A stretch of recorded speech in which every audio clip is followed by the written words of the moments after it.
Hello, and welcome to the iStart Insider podcast, where we explore the journeys of trailblazing entrepreneurs, innovators, and changemakers. I'm Hannah. And I'm Tanvee, and we will be your podcast host for today. In this episode, we're thrilled to welcome Jessica McKellar, the founder and CEO of Pilot, the largest startup accounting firm in the US that has raised over $200 million in venture capital funding. From studying computer science at MIT to teaching Python at prisons to founding 3 startups, Jessica has seriously done it all, and we're so excited to dive into her journey today. Good afternoon, Jessica. Thank you so much for joining us. We're really grateful to have you on our podcast and see what your experience can provide us. How are you doing today? I'm doing great. I've had a busy week working on all kinds of interesting projects at work, and I'm happy to kind of cap this week off talking to you all. Great. So obviously you're the CEO of Pilot and you're this 3-time founder, but many of our listeners are really interested in entrepreneurship and they're in high school or like they're younger. So we wanted to rewind a bit and start by talking about how you got here. So earlier on in high school or in your childhood, were there any experiences that specifically nudged you towards entrepreneurship or tech? Yeah, so my first degree was actually in chemistry. I have a bachelor's degree in chemistry and then a bachelor's degree in computer science from MIT, and then I have a master's degree in computer science. And then I've clearly mostly used the computer stuff professionally. In high school, I think I thought I was going to be a scientist. The extracurriculars that I did, like Science Olympiad and some of those activities, I've read a lot of science books. I think I was always sort of a curious and experimental person. I really liked my science classes in high school. And then, yeah, my first degree was in chemistry.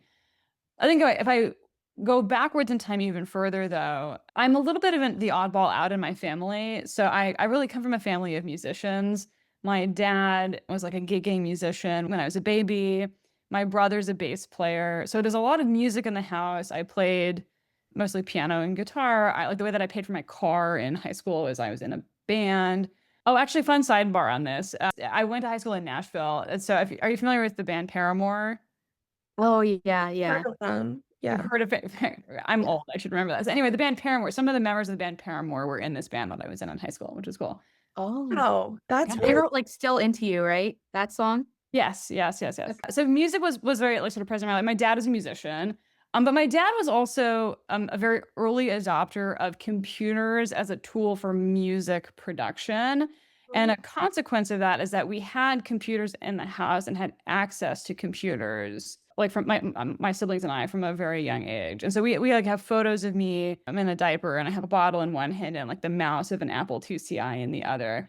And so I had a lot of unrestricted access to computers. And I think that was very formative as well.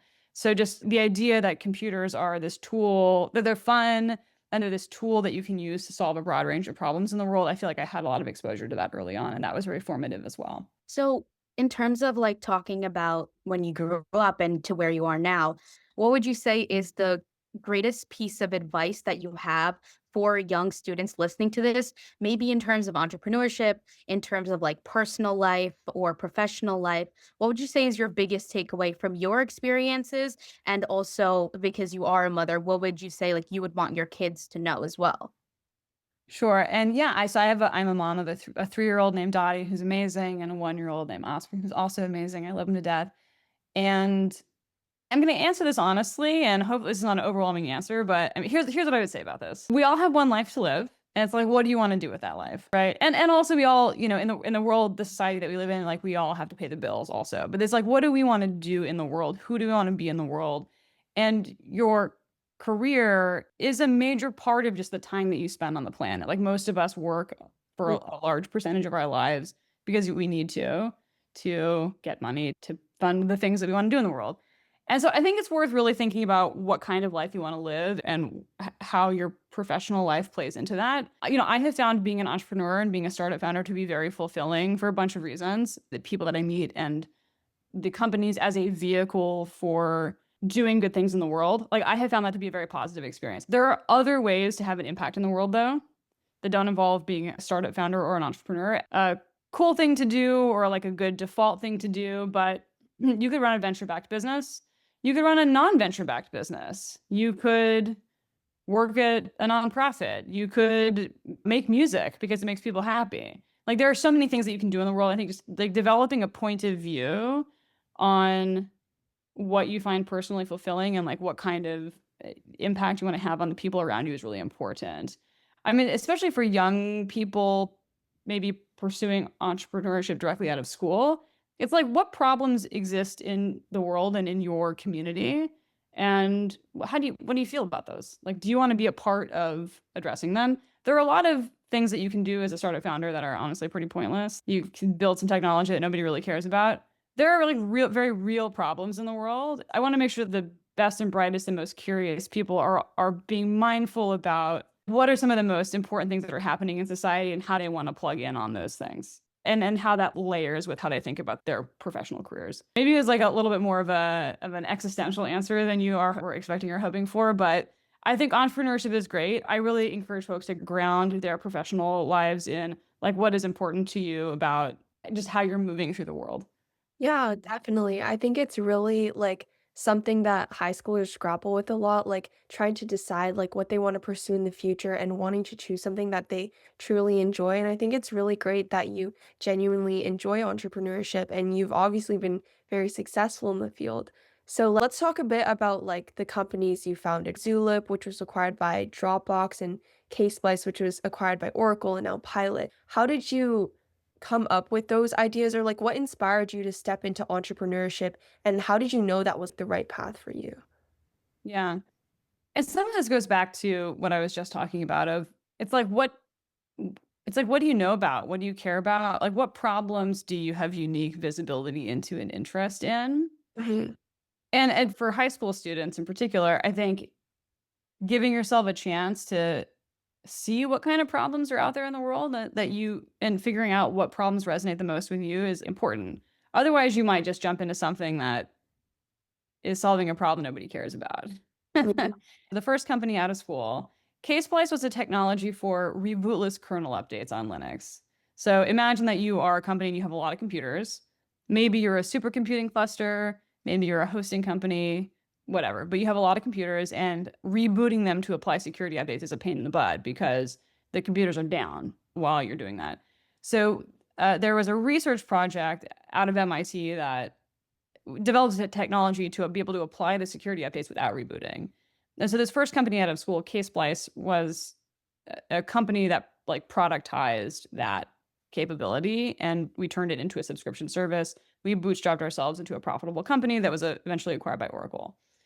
And like, why Ksplice? I mean, honestly, for me, the answer, and for first non-internship job out of college, the reason I did it is because I wanted to work with my friends who I enjoyed working with and respected, and I thought I would develop technically pursuing this type of problem. So Ksplice, kind of a niche problem. We have other big problems in the world. I would not pretend for a second that Ksplice is solving like a fundamental societal issue. I think for me at the time, it was an opportunity to continue developing technically, to continue developing my professional network and to work with people who I enjoyed working with, and just like the things that you experience building a startup, things about management and leadership and sales and recruiting and all these different things. Like I was able to learn a bunch of that via working on a startup. Wait, that's really nice. Thank you for your input. I actually have a follow-up question. You said that you were working with your friends, and I think a lot of us can relate to the struggles and also benefits of working in a very diverse team with different strengths and uplifting other people. That's kind of a major point here at iStart Valley. We try to work with other people, and a lot of the times these other people are from different parts of the world. They're in different time zones, different cultures, they have different backgrounds. So, of course, anyone who's worked in team can say that there has been some struggle. Do you have a specific moment or a specific instance where you think that your team struggled, but you guys got out of it together? Yeah, I mean, certainly, founder dynamics and the ability to resolve disagreements or conflict among the founding team or across the executive team are really important for companies.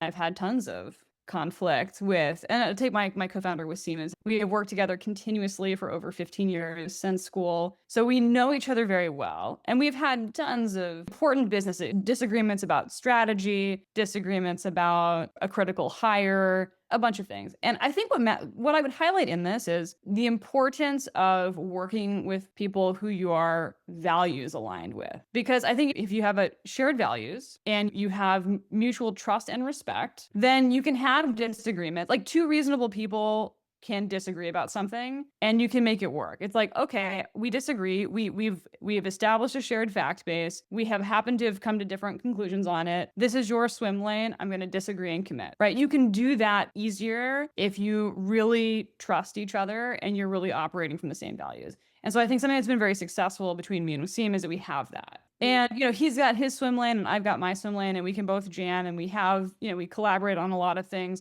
but we also trust each other to own our respective swim lanes. And that's been really successful. So that's what I would say. It's like the importance of that foundational, like shared values and mutual like respect for your capabilities. Yeah, I think that's really great. And I know you mentioned that you worked with these friends and like met them at your time at MIT. And obviously, your first startup came from a research project out of MIT. Like, what role do you think that played in your career path? Or like, can you just talk a bit about what your experience at that school was like? Yeah, I mean, MIT was great. I'm sure it's changed a little since I was there, but I had a great time at MIT.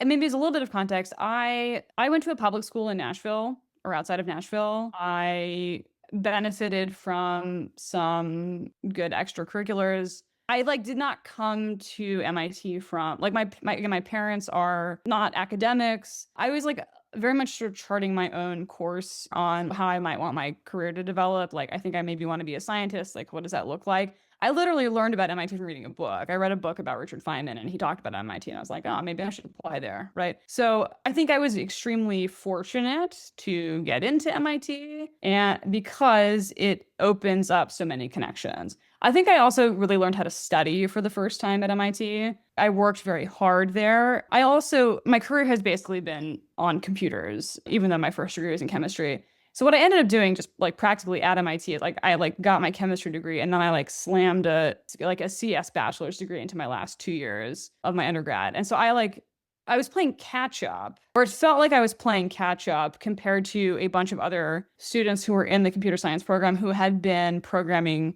for a very long time, like much longer than me. And so I think this experience of feeling like I needed to play catch up and wanting to prove that I was as good as these other people who had been doing it for longer shaped a lot of my early career. I wanted to prove that I was just as good technically.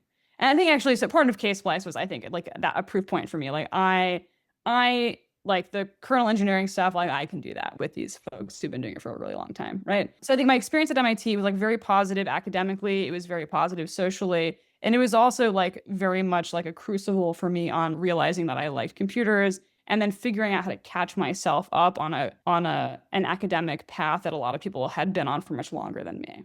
And then the network. I mean, the network is so important. I've worked with people who I met at school, and I continue to work with people who I first met at MIT, either because they work at these startups or because they've been customers of these startups, like the MIT network or the network that one gets from college, I think is like really, really valuable. Yeah, that's great. I definitely think the pressure to like prove yourself is really real, but obviously you've done an excellent job at doing that. And yourself Yeah. with, like, I joke that I have not experienced imposter syndrome since like maybe 2011. I definitely did before then, and then I like super got over that because I just accumulated enough proof points that I knew what I was doing that I stopped worrying. yeah, that's really great. So, like, obviously, as the CEO and founder of Pilot, could you tell our audience a bit about what Pilot is or how the company's been doing and what inspired you to start this? Yeah. So Pilot is solving a problem that my co-founder, and like every startup founder and small business owner has, which is it's actually still a real pain in the ass to take care of your back office, like your finance and accounting in particular. There's no clear best-in-class way of getting this done.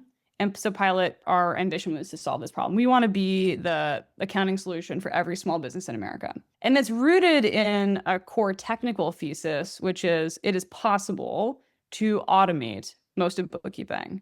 And that if you do that, it produces a higher quality experience, but it also allows you to free up accountants to spend more time on the client relationship and higher level advisory support, and that you can build a big business off of this sort of highly automated bookkeeping as a foundation to provide a really great, essentially, accounting firm off of. And we've substantively proved that thesis. We have a very sophisticated accounting engine that powers doing the bookkeeping for thousands of businesses. As you mentioned, we're the largest provider of bookkeeping to startups in the United States. We also support tons and tons of non-venture backed small businesses. And it's all about like that end goal of we want to solve this problem for every small business in America. At the heart of this is being a small business owner is very hard. It often feels like there's nobody in your corner.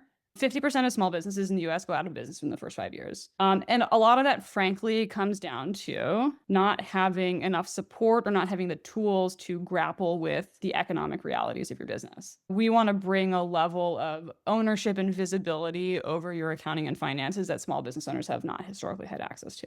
Mm-hmm. That's the heart of it. The head of it is that you can build a really big company off of that. I mean, $60 billion a year are spent on small business bookkeeping alone in the United States.